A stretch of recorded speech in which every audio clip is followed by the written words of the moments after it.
Allora, per dire, quando si ritorna nella propria città, alla città a cui devi tutto se non un grande ti voglio bene.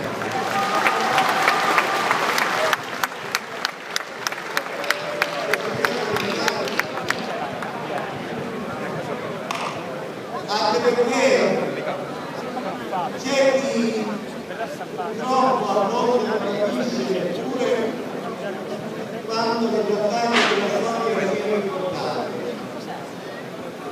E anche questa città forse ha soldato dall'odio, ha cercato di costruire odio in questi giorni.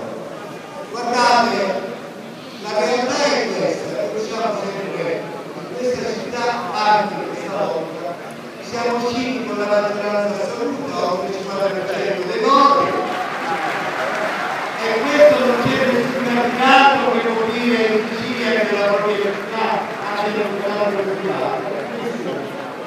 Nessuno vuol dire che la propria città ha ricevuto quel 50% dei voti.